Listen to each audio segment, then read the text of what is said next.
Assalamu alaikum, brothers and sisters. Welcome to another episode of the Arc of Thoughts podcast. Today's episode, Kasim, we're going to be talking about aspiring high.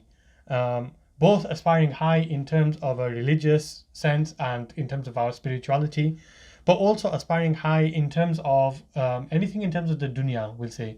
And we'll expand on that term later on within the episode. But essentially, we want to talk about why we should have high aspirations, high goals, and we want to talk about having individual drive and ambition, and striving to become the best form of ourselves individually. So, inshallah, these are some of the things that we want to talk about. But before we continue, please hit the like button below, subscribe to our YouTube channel, and if you're enjoying the content so far and you enjoyed this episode, then please do feel free to share with your friends and family. So, Kasim, let's get into this topic about having high aspirations.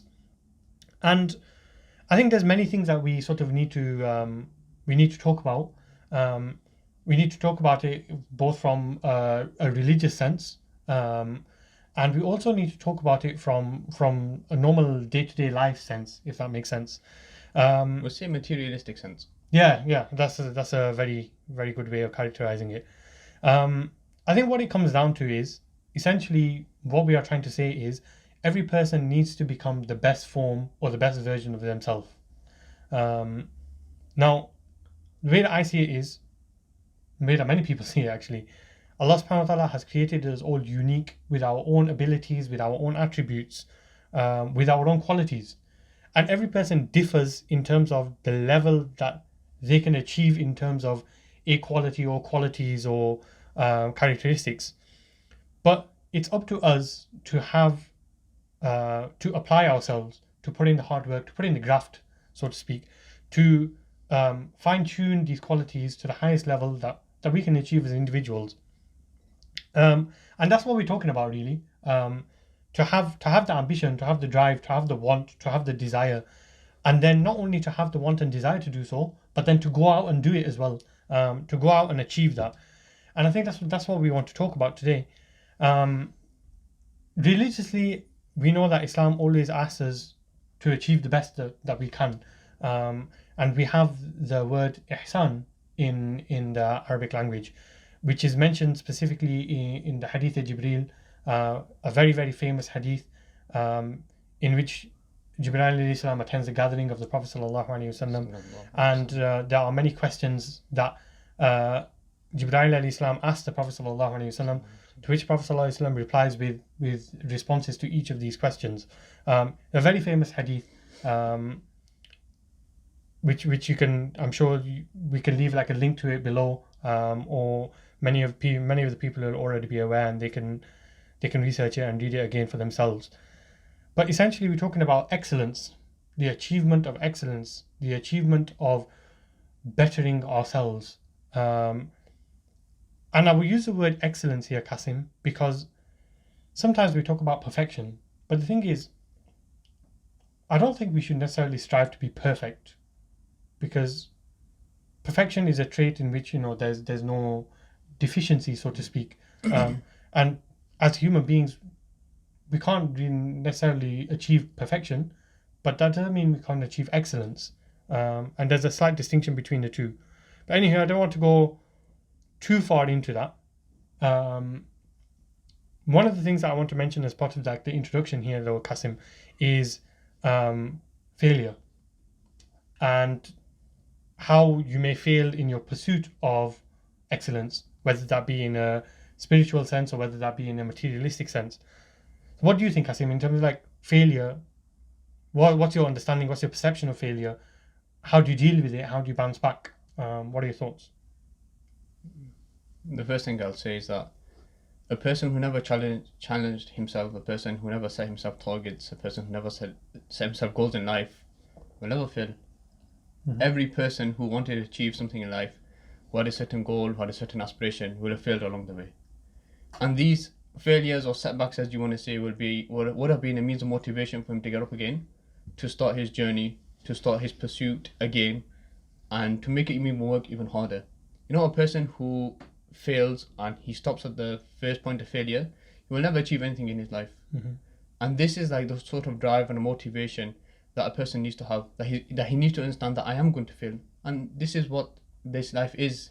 Sometimes you have good days and sometimes you have bad days, but I I really believe in this, is that when you have them bad days, you'll have maybe one bad day and 10 good days, but when you have a bad day, you take them bad days, you really take a step back, you really think about what's going on, and that should spur you on and give you motivation to do even better going forward.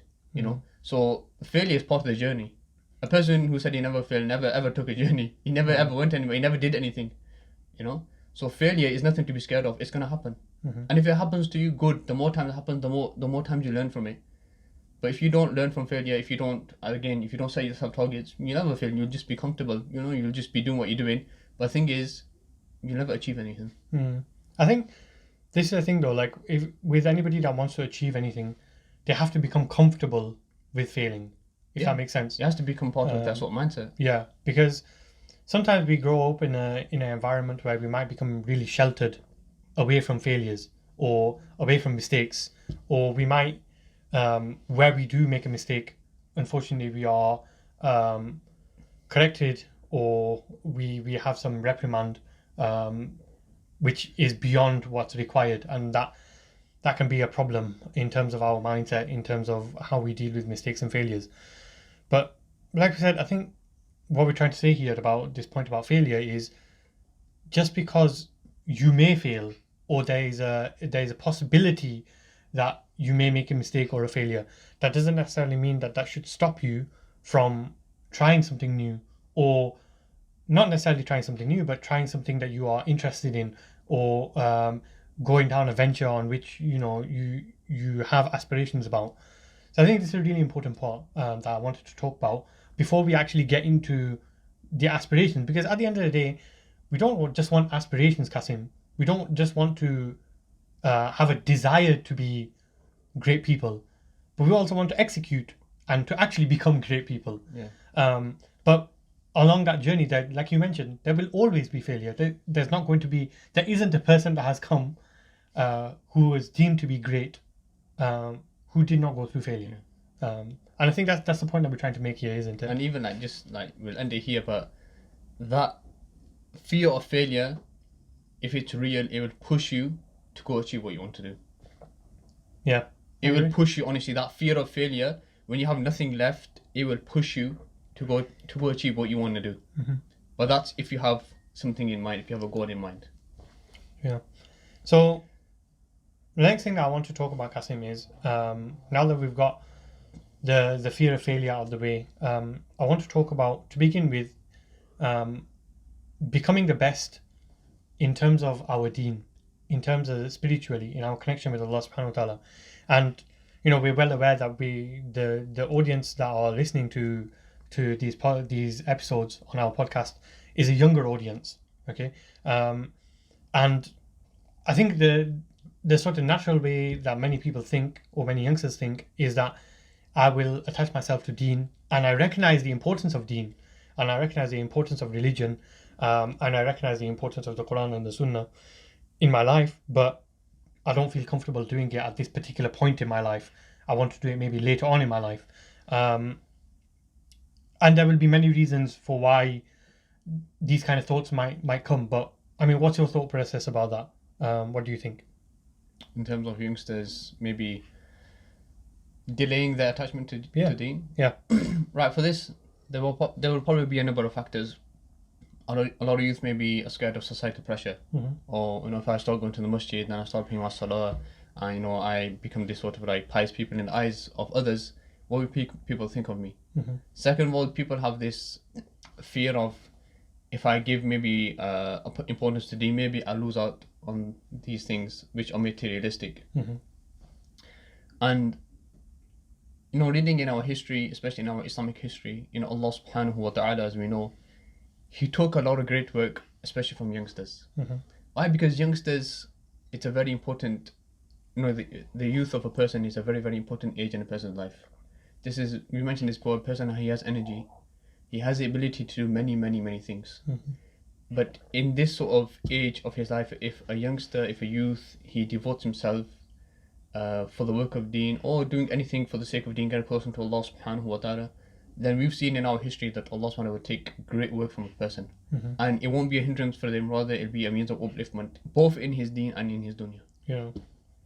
I think the earlier that a person starts as well, the more challenges a person may face as well. Definitely. And we're talking about becoming great and striving for greatness. And there are many people that will fear that, you know, if I start to become religious or if I start to become pious, then it's going to affect my relationships that I have currently, whether that be in terms of like my family or whether that be in terms of my friends and stuff. And, you know, these are all like different sort of relationships that we want to maintain and we want to look after. But at the end of the day, the people who you are worried about, when they see change in you, that you recognize is for your betterment and they recognize it for your betterment, inshallah, the people that you're worried about will be the people that will inshallah spur you on. And if they aren't, then Allah will give you friends that will replace these people who will be better for you as well. And I think this is a challenge, and it's a thought process that, like, I'm talking more younger people to go through, because as you get older, you become more sure about your own belief system, your own ideas, how you perceive society to be, and the older that you get, the less worried you are about societal pressure. So I am talking more to our younger viewers here.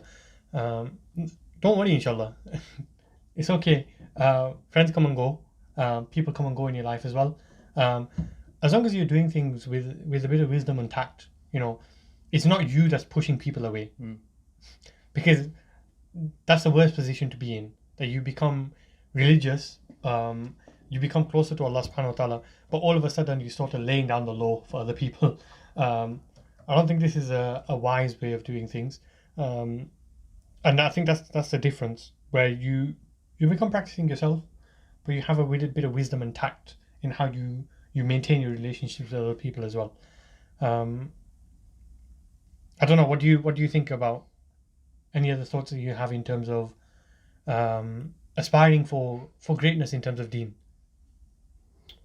In terms of deen, we probably will mention this later as well, but our role model is Rasulullah sallallahu alaihi wasallam.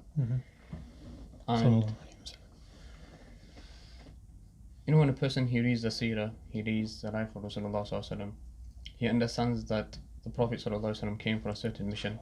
He came for a certain reason, and this was ultimately the upliftment of the world. You know, to take people away from, you know, their bad traits, you know, and lead them to a life, you know, which was ultimately better for them. And this is our only role model, and this is the life we should aspire to have. That how can we be a means of motivation? How can we be a means of guidance for others, for ourselves and for others? How can we be like, how can you say, the torch bearers and show people the way? But that requires a person to make a lot of effort upon himself, you know. And the younger a person does it, the less regrets he has when he gets older as well. And this you can ask anybody who person has got older, that when a person prays salah, I'm not saying when a person gets 50 and prays salah, it doesn't mean anything, but the person who starts out when he's 20, 25, his reward is much greater in the eyes of Allah compared to a person who's 50, because he doesn't have them distractions, he doesn't have the energy anymore, you know, he doesn't have those things in life, you know. But I think the flip side to it is as well, Kasim, is that it's never too late. You know? There are many examples of people that have changed their lives when they've got older. The one aspect in terms of like changing your life, the other aspect in terms of like is becoming more religious, more spiritual. And the thing is, we need to understand that even like us, we may pray our 5 times salah, but that's not enough. Like, you know, we don't settle for that.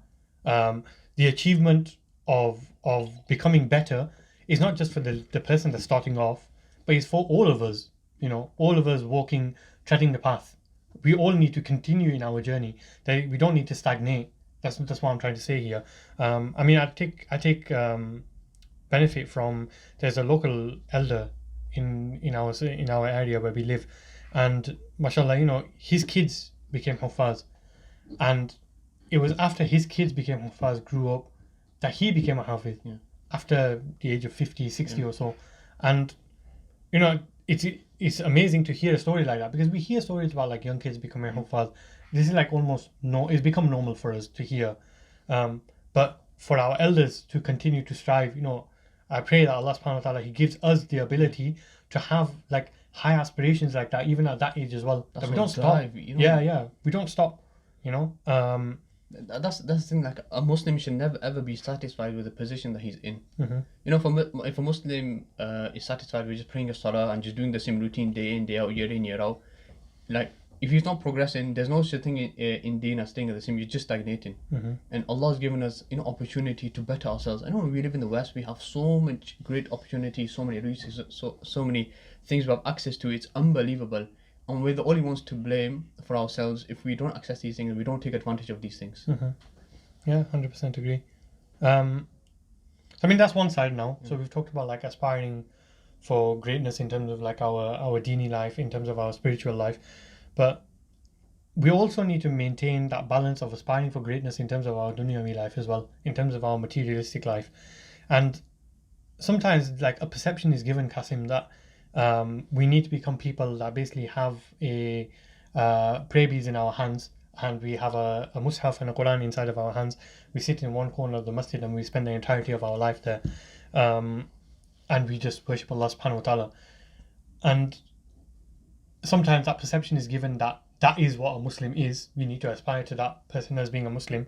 And this life that we live of a normal day-to-day life, for example, a 9 to 5 work or owning a business or whatever it may be that you do on a daily basis, that's sort of like not part of deen, or you shouldn't really have high aspirations or high goals. Or if you earn a lot of money, then it should be all hush hush, or you're not allowed to earn a lot of money, or you're not allowed to have like a high ranking job which would provide you with some sort of status in society.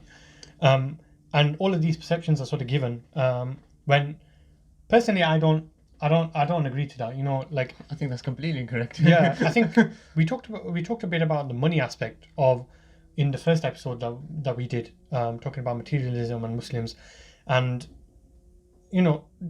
having a high paying job is going to be a benefit for the ummah as well. You are going to be able to provide a service for the ummah as well.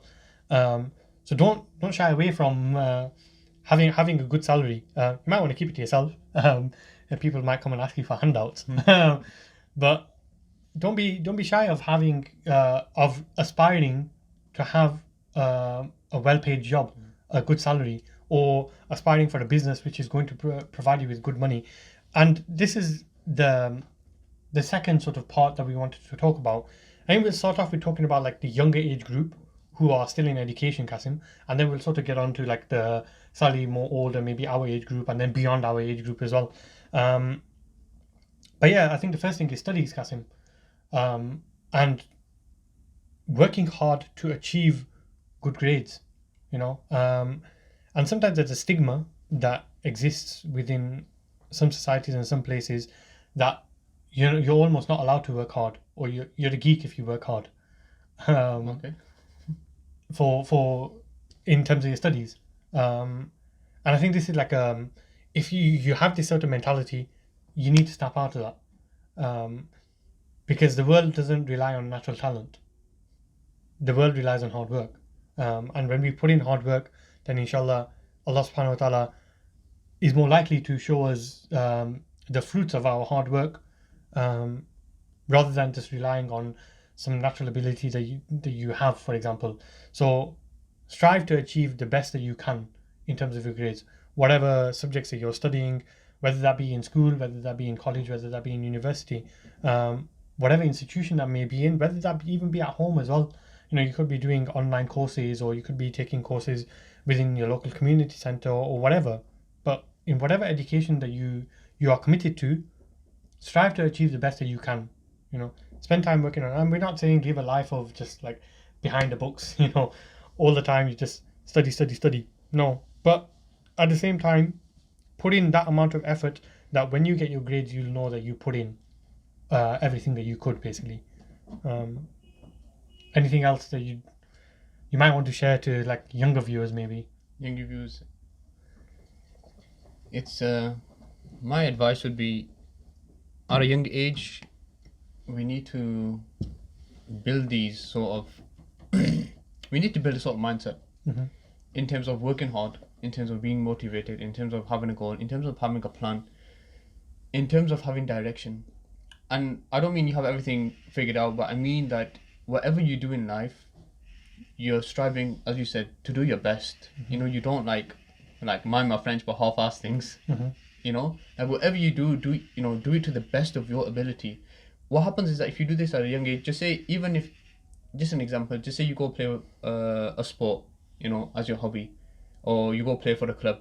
Do the best that you can. You know why? Because one day you'll take that ability of working hard, of doing those things, into something else, into a different environment, and you'll strive. But if you don't build these habits when you're young, you know, unfortunately, it will, like, how do you say, it will have an effect on other things in life. I always say this thing. The way a person does one thing is the way he'll do everything. For example, if a person is late to his lessons, that person is going to be late for football. He's going to be late for his meetings. He's going to be late for going out with his friends. Why? Because the way he does one thing is the way he will do everything. That's just one example. So for me, it's like building these habits when you're young. You know, building these inequalities that a person needs. You know, because when thing does hit the fan, you're gonna need these things. You know, and like Yasin mentioned in one of the episodes as well, is that we're growing up now, and competition is fierce. And the thing is, if you don't work hard, if you don't have some, how do you say, anything about yourself, honestly, you're gonna get wiped out. Let's be honest. That's the world that we're living in. It's so fierce out there that you have to be good at what you're doing, and you've got to stand out. Actually, you've got to be twice as good sometimes, you know, just to even get noticed. Yeah. It is what it is. Won't explain why you need to be twice as good, but yeah. So, but here's the thing, Kasim, that, you know, whilst we don't want to generalize and say that all youth or all youngsters are like that, like this in terms of like wasting their talents or wasting their time, but we know that there is, like, for example, a large amount of youngsters' time that's being spent behind, for example, things like social media or behind video gaming, where the time and efforts that are being used for these things diverts one away from skill building. Yep. And you've mentioned, like, you know, being punctual, for example. Take that as a skill. The more you have practice at it, the better you become, and the more punctual that you become. It doesn't come overnight, for example. It doesn't come overnight. Yeah, but essentially these are skills. I mean, we're just taking an example of being punctual, but there are many skills, like communication skills, for example. You're not going to be able to build your communication skills. You might build it to a minute amount through video games and social media, etc. But you're not going to be able to build that skill in the same way that you would maybe taking part in sport activities, for example, that take place within a community, or you might attend like a workshop or something, or you might be involved in some art courses within like your community centers or whatever. I'm just like hinging on examples here, but essentially what we're trying to say is, don't spend your life behind a monitor, don't spend your life behind a TV, don't spend your life behind video games, when you could be achieving so much more. You could be spending your time in more healthier pursuits, which is going to skill you in other ways. It's going to give you tools to unlock difficult doors in the future. And that's what we're trying to advocate for here, Kasim. Like, you'll notice this with like rich people. You know, they do all sorts. I remember Rio Ferdinand. Some of the viewers might not know him, but I know Kasim does, because we're both Manchester United fans. And Rio Ferdinand is a legend of Manchester United, right? And he's a big guy. He's a big fella, right? You don't want to mess with him. But when he was young, he says it very openly that he grew up on an estate in London, but he used to attend ballet classes. And I used to think, like, Rio Ferdinand used to attend ballet classes. And apparently he used to do ballet to a really good level where it was possible that he could have become a professional, but he ended up becoming like a professional footballer. But you find this so often where, you know, professional athletes could have been an athlete in a completely different sport. Yeah. Now, yes, some will argue that it'll be because of their natural ability and, you know, body strength and etc., which I'm not going to negate. But at the same time, there is a mentality, there is a drive, an ambition, work that's taken place behind that other skill or that other sport, which you've also done and invested time in which to become good at it. And that's what we're trying to say. Like, don't be afraid to try something new. You know, let's say, for example, you want to get into art. You know, I'm the worst artist in the world. I'm never going to be able to draw or paint anything for you, right? That's not a skill that I have. But I love to see people who are excelling in things like art. You know, there's so many people now who are on Instagram who are doing artwork, mashallah, and doing some amazing stuff. Um, you know, I have a friend that's got into playwriting, Kasim, and the way I see it is fantastic. Like it's a completely new avenue. Yeah. And inshallah, maybe we can have him on as a guest one day. Um, but it's something that's completely different. You know, out of the box playwriting. Wow, can you imagine a Muslim going into something like playwriting? Um, and I think that's what we want to see. That at the end of the day, our ambition and our understanding is we want people to go into all of these different professions, all of these different skills, all of these different sort of ventures that they can go into, but go into them as Muslims. And that way, the Muslim Ummah is represented in many different fields, not just inside of like accountancy, for example, or I don't know where else like loads of Muslims end up into. But we want to be in everywhere, right? I don't know. Like, what else can you add, Kasim? Uh, you mentioned that thing about Rio Ferdinand, and this you touched upon the fact that he lived on a council estate. Mm. I want to mention here the fact that wherever you live, your geographical, how to say it, sort of location has a huge impact upon your sort of mindset and upon your aspirations, upon your goals in life. I know this might be generalizing, but generally, most kids who live on council estate, who grow up on council estate, will live there for the rest of their lives, and they'll have kids who will grow. Very, very few will leave and get out their sort of bubble and comfort zone and go to a different place. What I see now is that I remember somebody mentioned to me. He said, and he phrased like very interestingly. He said that we live in sort of cabbage societies. Okay. So I said, what do you mean? He goes, what happens is you have people living in a society and they have everything which is close to them, meaning that they live in one area, they have the supermarkets and the food shops and the takeaways and all these things, and because everything is so accessible and local to them, they don't ever go out anywhere else. Why? Because everything that they need is there for them. And because of that, they just mix with the same people who have the same sort of mindset. So if people have this sort of mindset that, yeah, our view on life is that let's just play video games, and on the weekend let's get a takeaway, and let's just, spend a lot of time watching the TV. This is generally what that community will do. But compared to those people who actually move out, who experience different cultures, go to different places, meet with different people, different mindsets, who are doing different things, this is when a person evolves, and this is when a person grows. And again, it's about getting out of that comfort zone that a person is in. And this is where a person needs to realize that, okay, what's the direction of most of the people that I'm living around? It's very sad to say, but in Muslim areas we see the sort of direction of youth, and it's not their fault because that's the only thing they see. But the advice is now for Muslim youth is that they need to go seek out different places and go see what other people are doing and go see where their trajectory of life is taking them. And when a person does that, that's when a person starts to evolve. That's when a person starts to grow.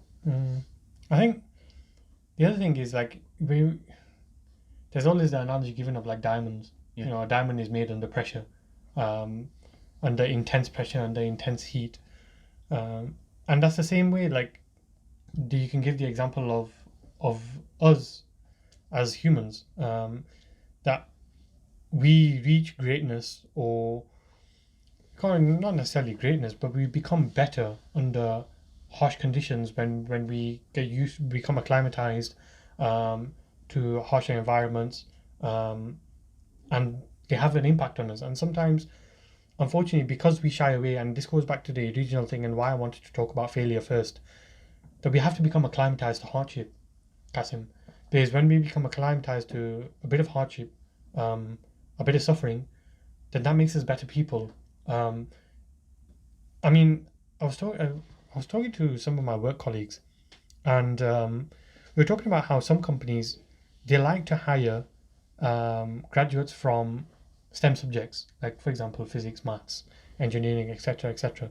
Not necessarily for the content of what they've learned, not because they know mathematical equations or they know about the laws of physics within thermodynamics or whatever it may be.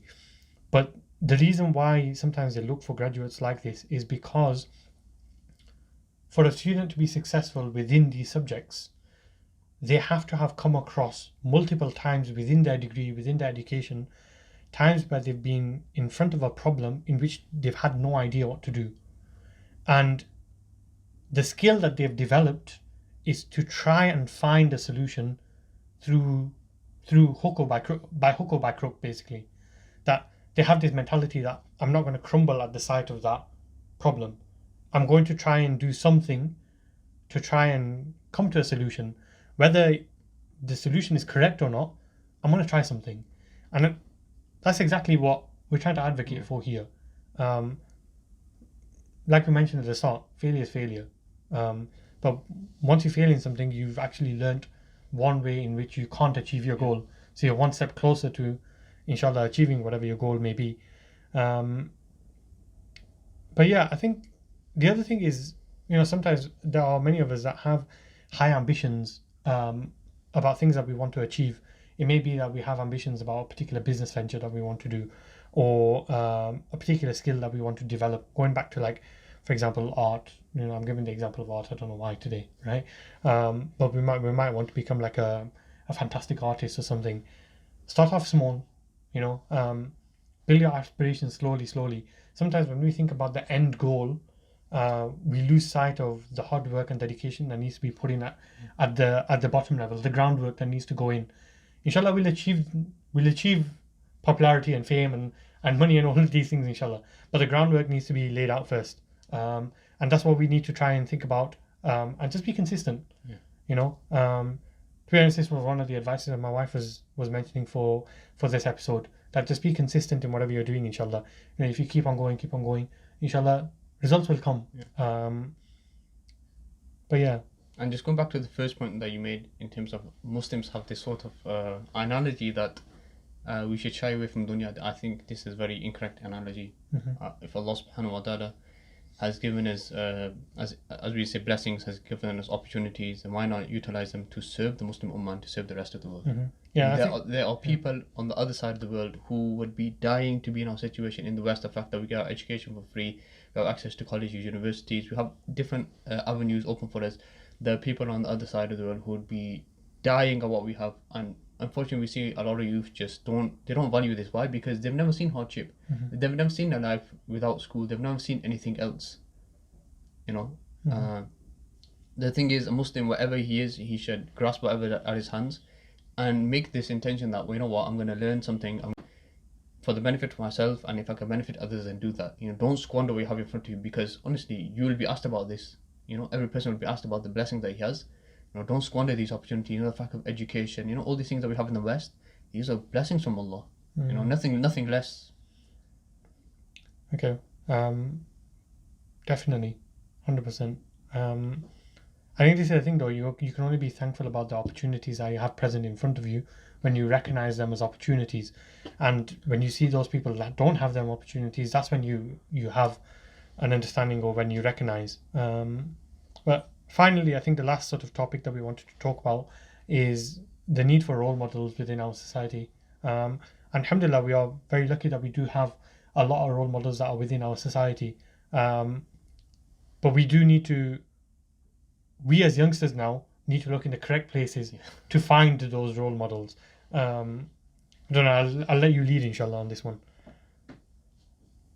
In terms of role models, especially for Muslims and especially for the youth, it's incumbent upon us to seek out individuals who are highly motivated. And when I say people who are highly motivated, I mean people who are doing a lot of good stuff, people who are very, very busy but in a good manner, and they are involved with many, many different things, and they have a high drive in life, and you want to seek out individuals who don't settle for being average. That's one thing that they'll hate.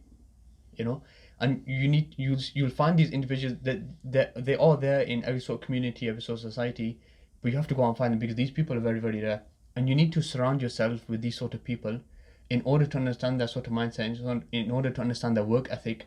And this is something that you will take from, but these individuals have to be sought out, and spend time with them, ask them questions, ask them for advice. This is the only way a person, will learn.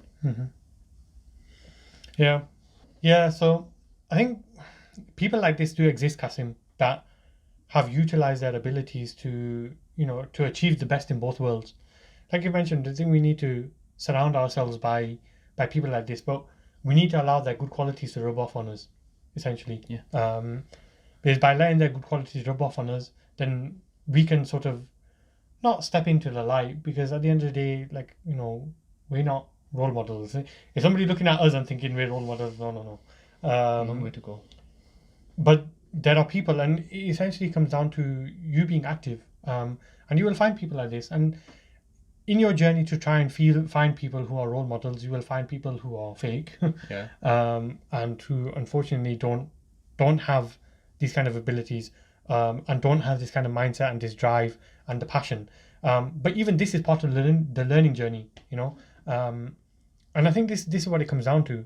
But essentially, it comes down to like recognizing that your time's valuable, Kasim.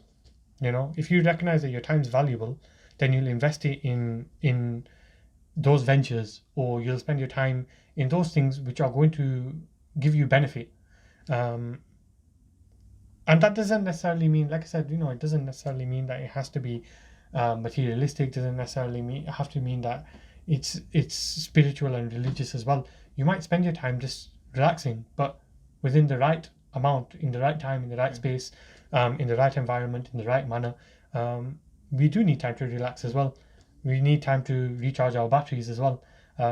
But definitely, I think we need to have like a mindset shift about building this drive, building this ambition. And I think each of us sort of like need to look at our own lives and say, what am I doing in my life that is not really providing me with much benefit? Doesn't necessarily mean that you have to cut that thing out of your life completely, because it's not possible for us to do that immediately with immediate effect. Because it might be like, for example, you watch a lot of Netflix, or it might be that you spend a lot of time in video games. All of a sudden going to get your PS5 and chuck it out the window. That's not going to work. But you need to slowly understand that, okay, maybe spending 2.5 hours every evening playing FIFA or whatever else I'm playing isn't as much benefit to me. So maybe what I could do is every other day there's free courses online in a particular subject that I want to learn about or I'm passionate about. I can watch these videos and take a course. But at the same time, then rather than playing 2.5 hours, I'll only play 1 hour, and I'll spend 1 hour taking a course, for example. And slowly, as you start to build these habits, then your life starts to change, your mindset starts to change. You start to have a shift in your understanding. And it takes years to build to this as well. I'm not going to turn around and say that I'm the most productive person and I have the highest drive and I have great ambitions of doing X, Y, and Z. And no, because it's like you'll find me sometimes lounging around as well. You'll find me procrastinating as well. And it comes down to what we said before. We're not role models for people. Inshallah, we want to provide some sort of benefit, and this is a means that we're trying to provide benefit, inshallah, and we hope that people are benefiting from it. But yeah, I think that's the sort of gist of what we wanted to talk about today. Kasim, is there any final thoughts that you have? We sort of ideally, there are some people online who do push for this. We sort of ideally want to become sort of alpha male. Mm-hmm. In terms of we challenge ourselves every single day physically. In terms of we do exercise, we keep physically fit. Mm-hmm. Second of all, we challenge ourselves intellectually. So in terms of, you mentioned learning things, strengthening the mind, strengthening the brain, and the third thing for a Muslim is spiritually.